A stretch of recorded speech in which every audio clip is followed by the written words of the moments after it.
চলি এই যে কৌশিকী অমাবস্যা, আজকে চলছে কৌশিকী অমাবস্যা অর্থাৎ ভাদ্রবদী।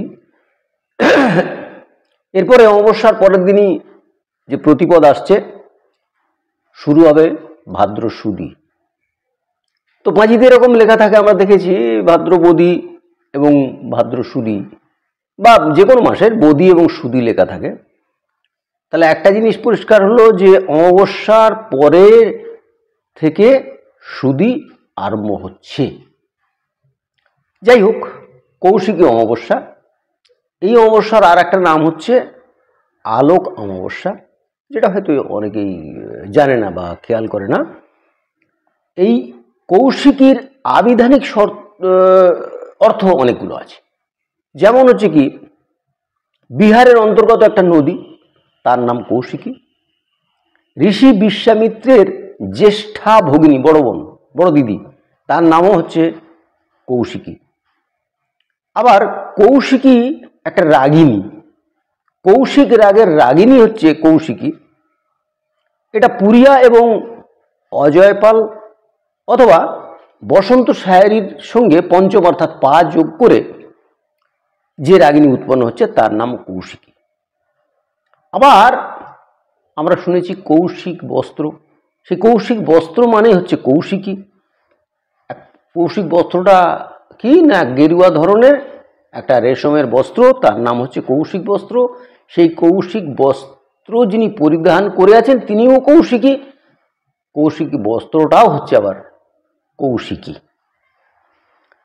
এছাড়া সর্বজন বিদিত যে নামটা আমরা পাচ্ছি এবং কৌশিকী যে জন্য হয়েছে তার যে অর্থ রয়েছে সেটা হচ্ছে জগজ্জননী মা দুর্গার একটা রূপ, অর্থাৎ ইনি দুর্গা, ইনি জগদ্ধাত্রী, ইনি কালী, ইনি তমরূপী আদি শক্তি।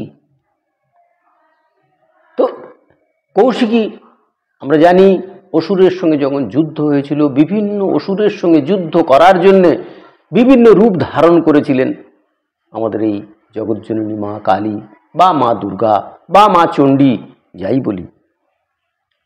এখন পঞ্জিকা যদি কেউ খোলেন, আপনারা দেখবেন যে পঞ্জিকাতে কিন্তু, বা পুরোহিত দর্পণও যদি খোলেন, তাহলে কৌশিকী অমাবস্যা সম্বন্ধে তেমন কিছু মাহাত্ম্য আছে এরকম নেই। তবে এই দিন শুম্ভ নিশুম্ভ তো বধ হয়েছিল, সেই মাহাত্ম্যটা আছে। এছাড়া বামাকাপা সিদ্ধি লাভ করেছিলেন এই কৌশিকী অমাবস্যায়। তান্ত্রিকদের কাছে এর একটা বিশেষ মাহাত্ম্য তো আছেই। তো আমি কিন্তু এই কৌশিকী অমাবস্যা সম্বন্ধে বিশেষ বলবো না, কারণ কৌশিকী অমাবস্যা তান্ত্রিকরা খুব ভালো বলতে পারবেন, যারা তন্ত্রের সঙ্গে সত্যিই যুক্ত আছেন।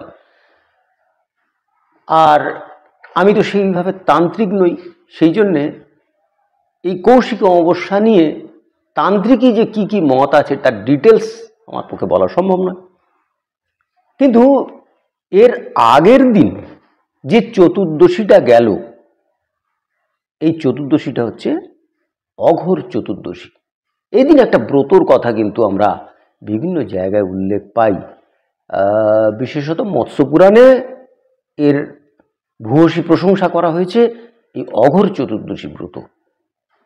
তা অঘোর চতুর্দশীটা কি না, ভাদ্র মাসের কৃষ্ণা চতুর্দশীতে যে চতুর্দশীটা হয় সেই চতুর্দশীকেই বলা হয় অঘোর চতুর্দশী।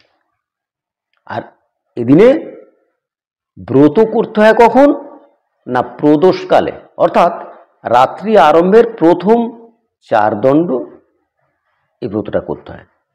তা এই অঘোর চতুর্দশী নিয়ে বলতে গেলাম কেন, কারণ এর সঙ্গে একটা বিরাট মিল আছে, যেটা আমরা সব জনেই জানি, সব লোকে জানি। সেটা কি না, 1 নম্বর চতুর্দশীটা হচ্ছে শিবের বার, ব্রতর পক্ষে বিশেষ উপযোগী। চতুর্দশী শিবের বার। আর এই চতুর্দশীর মধ্যে সবচেয়ে জনপ্রিয় যেটা, সেটা হচ্ছে কি আমরা শিব চতুর্দশী ব্রত, যেটা প্রায় লোকেই করে, মানে মেয়েরা তো করেই দেখেছি। তা এই শিব চতুর্দশী ব্রততে কি হয়, 4 প্রহরে 4 বার পুজো হয়। আর অঘোর চতুর্দশী ব্রত যদি করে কেউ, তাহলে তাকে 4 বার কিন্তু পুজো করতে হবে। এইখানে ওটার সঙ্গে বিশেষ মিল রয়েছে। তো দু তিনটে ব্রত আমরা পাই যেটা 4 প্রহরে 4 বারই পুজো করতে হয়। তার মধ্যে একটা তো শিব চতুর্দশী জানি আমরা, আর একটা হচ্ছে কার্তিকেয় ব্রত, যেটা কার্তিক পুজো আমরা বলি, কিন্তু কার্তিকেয় ব্রতটা করতে গেলে 4 প্রহরে 4 বার করতে হয় পুজো। আর এই অঘোর চতুর্দশী ব্রত, এটাও 4 প্রহরে 4 বার পুজো করতে হয়। কার পুজো করতে হবে? না শিবের পুজো করতে হবে। তো বিশেষত্ব কি আছে এখানে? না এর বিশেষত্ব হচ্ছে শিবকে বিল্লপত্রে রাখলে আর হবে না। আমরা মৃত্তিকা নির্মিত শিব দেখেছি, এমনি শিব দেখেছি, সবসময় আমরা বিল্লপত্রের উপর পত্রাসনে বসাই, কিন্তু এখানেও পত্রাসন হবে। সেই পত্রাসনটা হবে মানকচুর পাতা। মানকচুর পাতা দিয়ে আসন তৈরি করে সেখানে প্রত্যেক প্রহরে, আর একটা বিশেষ ব্যাপার রয়েছে যে প্রত্যেক প্রহরে যে পুজোটা করা হবে, প্রত্যেক প্রহরে তাকে কিন্তু স্নান করতে হবে। আর কি করতে হবে? ঘৃত প্রদীপ জ্বালতে হবে। আর কি করতে হবে? না বক ফুল দিয়ে পুজো করতে হবে। এই 3টে ক্রাইটেরিয়া কিন্তু মাথায় রাখতে হবে। মানকচুর পত্রাসন, 4 প্রহরে 4 বার স্নান, ঘৃত প্রদীপ জ্বালতে হবে, আর বক ফুল দিয়ে পুজো করতে হবে। আর হবন তো করতে হবেই, না হলে এই ব্রতের হবে না। লিঙ্গপুরাণ কি বলছে? লিঙ্গপুরাণেও বিশেষ এই অঘোর চতুর্দশী সম্বন্ধে বলা আছে। লিঙ্গপুরাণ বলছে যে আগের দিন শুচি শুদ্ধভাবে সদাহার করে, সদাহার বলতে শুধু যে মাছ মাংস বর্জন করব তা নয়, সদাহার বলতে ভালো আহার হবে, সাত্ত্বিক আহার যাকে বলে সেই সাত্ত্বিক আহার করতে হবে, থাকতে হবে প্রথম দিন মানে ত্রয়োদশীর দিনে। আর চতুর্দশীর দিনে কি করতে হবে? শুদ্ধচারে উপবাস করতে হবে। এই উপবাস সম্বন্ধে বিশেষ বলতে গেলে ভিডিওটা বড় হয়ে যাবে আজকে, তা সেই জন্যে উপবাস সম্বন্ধে দরকার হলে আরেকদিন বলবো যে উপবাসে কি কি খাওয়া উচিত, কি কি খাওয়া উচিত নয়, কিভাবে উপবাস করতে হয়। তা শুদ্ধচারে উপবাস করে, আমরা উপবাস বা উপোস গ্রাম বাংলায় বলে থাকি, যে করে ব্রত আরম্ভ করতে হবে। আর প্রত্যেক প্রহরে 1 ঘটি পূর্ণ ঘটি দিয়ে, পূর্ণ ঘটির জলে অর্থাৎ পূর্ণ কুম্ভে শিবকে কিন্তু স্নান করাতে হবে। মন্ত্র তো আছেই, সেসব অন্য কথা, কিন্তু শিবকে পূর্ণ ঘটিতে স্নান করাতে হবে। ঘটিটা অভগ্ন হলে হবে না, ফুটো ফাটা হলে হবে না। তাতে ঘটি না হয় যদি মাটির কোনো পাত্র হয় তাও হবে, কিন্তু পূর্ণ পাত্রে স্নান করাতে হবে। আর যদি শিবটাকে মৃত্তিকায় দিয়ে না গড়ে যদি ক্ষীর দিয়ে করা যায় তাহলে কিন্তু সর্বোত্তম। এই কথা লিঙ্গপুরাণ আমাদের বলছে।